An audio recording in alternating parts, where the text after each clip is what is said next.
Magandang umaga mula sa Pag-asa Weather Forecasting Center. Ito ng ating update sa magiging tayo ng panahon sa susunod na 24 oras.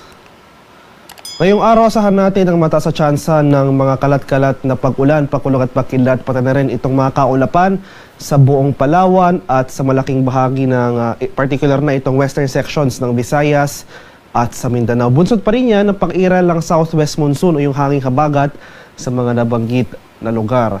Sa nalalabing bahagi naman ng ating bansa, kabilang na dyan ang Metro Manila, ay makakaranas muli tayo ng mainit at malinsangang panahon throughout the day. Ngunit mahanda pa rin tayo sa mga tsansa ng biglaan at panandali ang buhos ng ulan na dulot ng thunderstorms. Asahan natin na sa mga susunod na araw, mas magiging maaliwalas na ang ating panahon sa susunod sa malaking bahagi ng ating bansa. Gayunpaman, mataas pa rin yung cloud formation dito sa western section ng Visayas at Mindanao. Dala pa rin yan ng pag-iral ng southwest monsoon o yung habagat. So pagsapit ng hapon hanggang sa gabi, asahan natin ang mataas sa tsansa ng thunderstorm formation sa mga lugar na ito. For the rest of the country, including Metro Manila, gayon rin, magpapatuloy itong mainit at palinsangang panahon, maliban na lamang sa mga tsansa ng isolated rain showers or localized thunderstorms. At sa kasalukuyan, wala rin tayo namamataan or binabantayang low pressure area o anumang sama ng panahon sa loob at labas ng ating Philippine Area of Responsibility na maaring maging bagyo na posibleng makaapekto sa ating bansa sa mga susunod na araw. Para naman sa magiging lagay ng ating panahon ngayong araw dito sa Luzon, malaking bahagi ng Luzon including Metro Manila, magpapatuloy itong generally fair weather conditions throughout the day. O pagsapit nga ng late afternoon to evening, nandyan pa rin yung mga tsansa ng mga malalakas na buhos ng ulan na dulot ng localized thunderstorms. Panandalian lamang yung mga pag-ulan na ito, hindi nagtatagal, kadalasan mula 30 minutes hanggang 2 oras lamang. Maximum temperature forecast para sa Lawag ngayong araw, posibleng umabot ng 32 degrees Celsius. 34 degrees naman sa bahagi ng Tuguegarao at 24 degrees Celsius sa Baguio City. Maximum temperature forecast para sa Metro Manila ngayong araw, posibleng umabot ng 33 degrees Celsius. 32 degrees naman dito sa Legazpi at 32 degrees Celsius sa bahagi ng Tagaytay.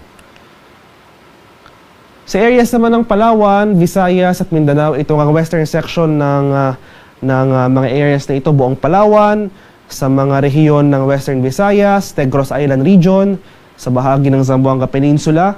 For today, asahan natin ang mataas na tsansa ng maulap ng kalangitan at mga kalat-kalat na pag-ulan, pakulog at pagkilat. Ngayong umaga or ngayong madaling araw, medyo maaliwalas pa yung panahon dito sa area ng Zamboanga Peninsula.